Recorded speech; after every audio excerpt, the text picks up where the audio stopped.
নমস্কার, আমি বন্দনা। আমার কিচেনে আপনাদের সবাইকে স্বাগত জানাই। আবারও এসে হাজির হয়েছি তীব্র গরমে কারি পাকোড়ার একটি রেসিপি নিয়ে। কারি পাকোড়া তৈরি করার জন্য আমি এখানে নিয়েছি টক দই, আর লাগছে পেঁয়াজ কুচি। সবার প্রথমে আমি পাকোড়ার জন্য একটা ব্যাটার তৈরি করে নেব। পেঁয়াজ কুচিতে অ্যাড করব বেসন,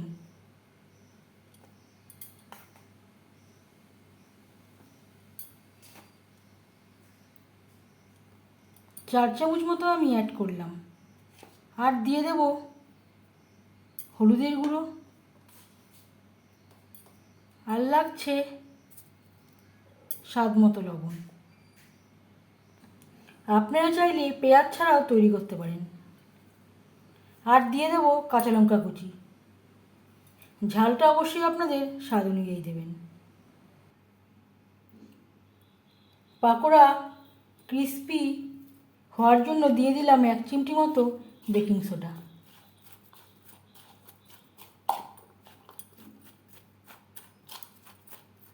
সামান্য পরিমাণে জল দিয়ে পেঁয়াজের সাথে বেসন বেশ ভালো করে মেখে নেব।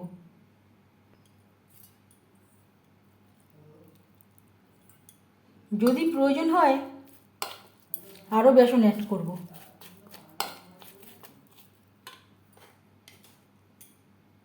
আরও 1 চামচ মতো বেসন আমি অ্যাড করলাম।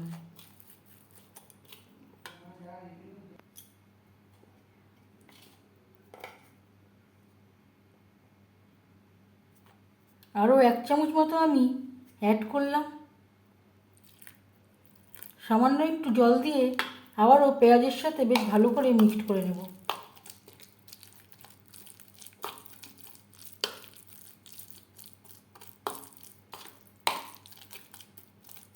পাকোড়াগুলো ফোলা ফোলা হবে।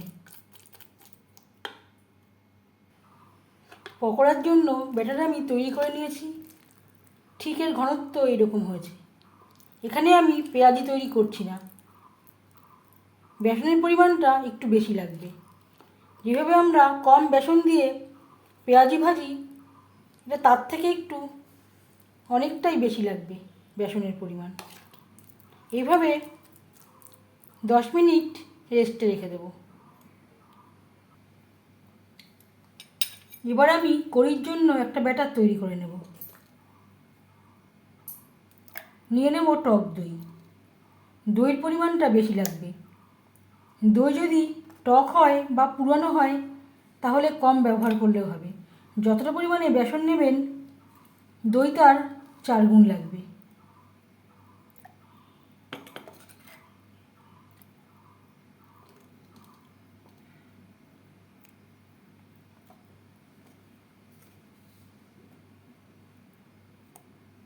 আর দিয়ে দেব 2 চামচ বেসন।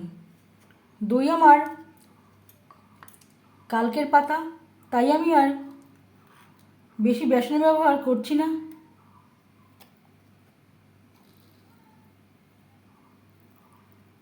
দইয়ের পরিমাণটাও আমি এর জন্য একটু বেশি ব্যবহার করছি।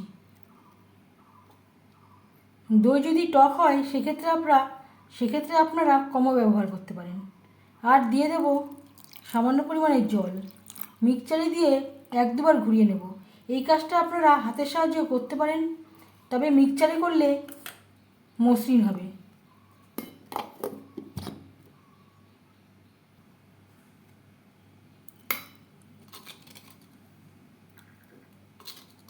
আমি এখানে পুরো দইটাই অ্যাড করলাম। কড়ির জন্য ব্যাটার রেডি।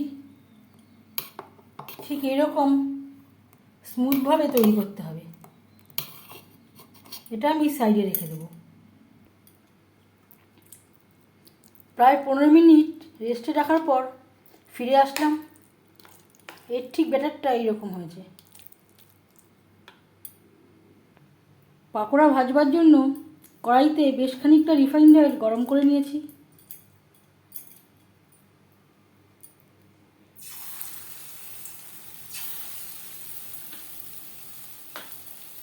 এবার দিয়ে দেবো পাকোড়া।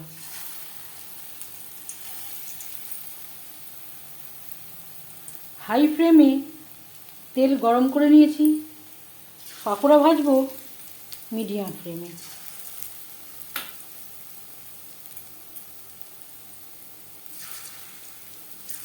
পাকোড়া আমি মিডিয়াম শেপে তৈরি করছি।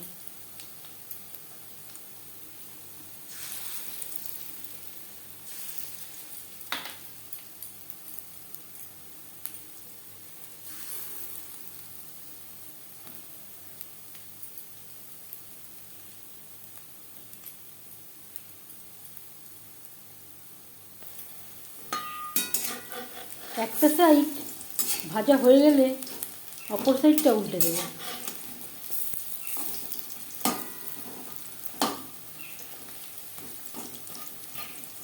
যদি আপনারা এরকম ফোলা ফোলা পাকোড়া চান তাহলে অবশ্যই বেকিং সোডা অ্যাড করবেন।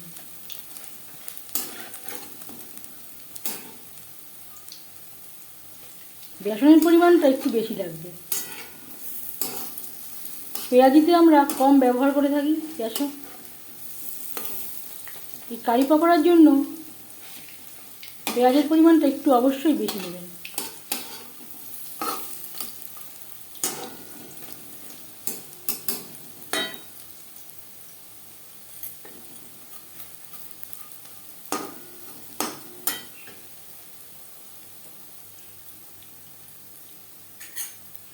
পাকোড়া ক্রিস্পি করে ভাজা হয়ে গেছে। তেল ঝরিয়ে উঠিয়ে নেব।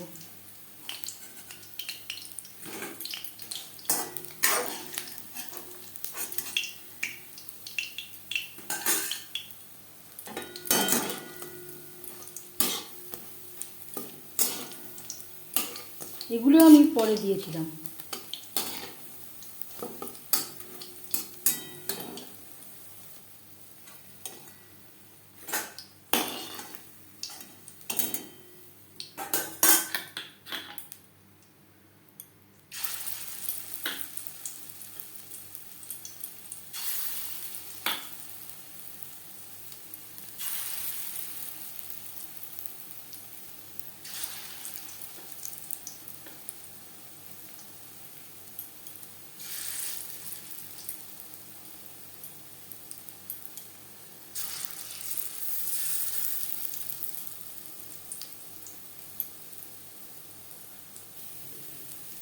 আমি কম তেলে ভাজলাম, আপনারা চাইলে এর থেকেও বেশি তেলে ভাজতে পারেন।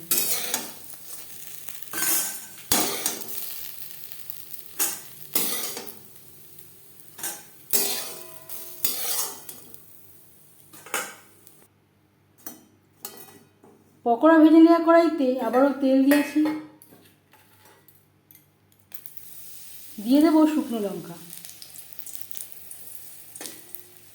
এখানে আমি 3টে শুকনো লঙ্কা টুকরো করে নিয়েছি। লো ফ্লেমে 1-1.5 মিনিট নাড়াচাড়া করে নেওয়ার পর দিয়ে দেবো সামান্য পরিমাণে ছোট হাফ চামচ গোটা জিরে। আর লাগছে ছোট হাফ চামচ মেথি। আর দিয়ে দেবো হাফ চামচ সর্ষে। এই সময় আমি গ্যাসের ফ্লেমটাকে লোতে রেখেছি। আপনারা চাইলে গ্যাসের ফ্লেমটা অফও করে দিতে পারেন। গ্যাসের ফ্লেমটা আমি অফ করে দিয়েছি। আর দিয়ে দেব কারি পাতা। কারি পাতা সাবধানে ভাজবেন, তেল ছিটতে পারে। আর দিয়ে দেব চেরা কাঁচা লঙ্কা। 3টে কাঁচা লঙ্কা আমি অ্যাড করলাম।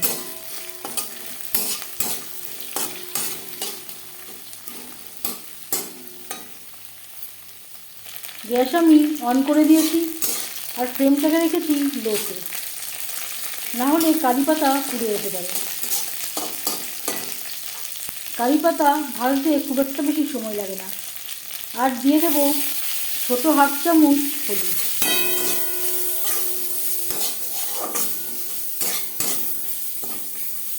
যদি প্রয়োজন হয় গ্যাসের ফ্লেমটা অফ করে দিতে পারেন। কারি পাতা ভাজা হয়ে গেছে।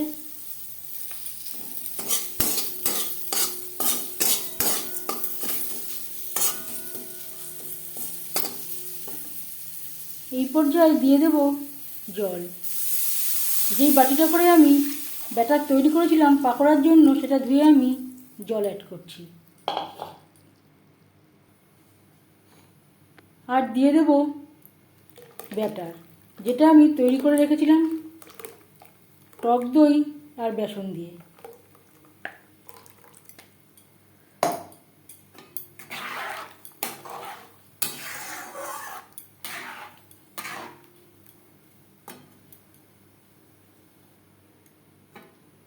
যতটা পরিমাণে আমি টক দই আর বেসনের ব্যাটার ব্যবহার করলাম, তার ঠিক 5 গুণ আমি ব্যবহার করছি জল। ঠান্ডা হলে কারি অনেকটাই ঘন হয়ে যাবে। ফুটে আসা পর্যন্ত অপেক্ষা করব, যদি প্রয়োজন হয় পরে আরও জল অ্যাড করব। 2-3 মিনিট বেশ ভালো করে ফুটিয়ে নেওয়ার পর দিয়ে দেব লবণ। লবণ আমি আগে ব্যবহার করলাম না। এভাবে লবণ ব্যবহার করলে দই কেটে যাওয়ার সম্ভাবনা থাকবে না।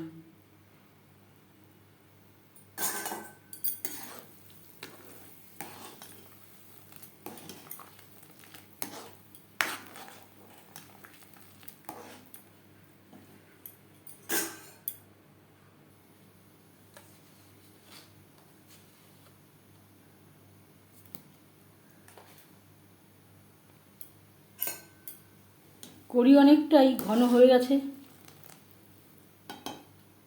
আমি এখানে আর একটু জল অ্যাড করলাম। অবশ্যই আপনাদের ইচ্ছে অনুযায়ী জল অ্যাড করতে পারেন, এতে কারি খারাপ হবে না।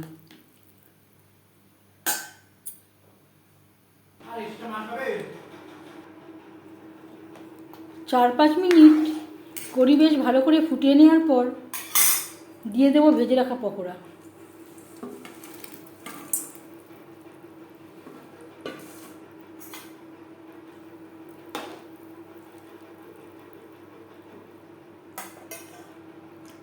কড়ির সাথে পকোড়া আরও 2-3 মিনিট রান্না করব।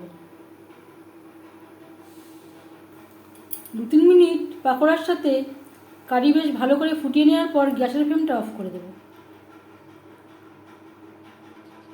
কারি পকোড়া স্পেশাল বানাতে হলে অবশ্যই 2বার তড়কা দিতে হবে। তড়কা প্যান বসিয়েছি, দিয়ে দিলাম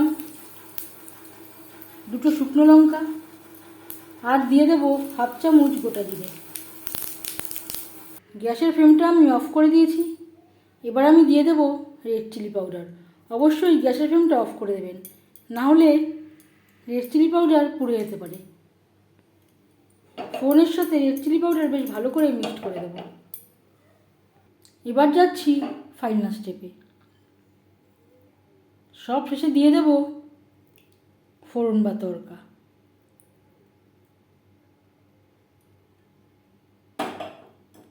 সার্ভ করার জন্য কারি পকোড়া রেডি।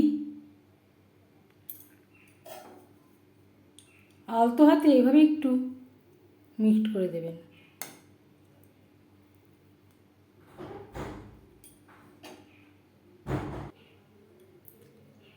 এই রেসিপিটি কেমন লাগলো অবশ্যই জানাবেন কমেন্টের মাধ্যমে।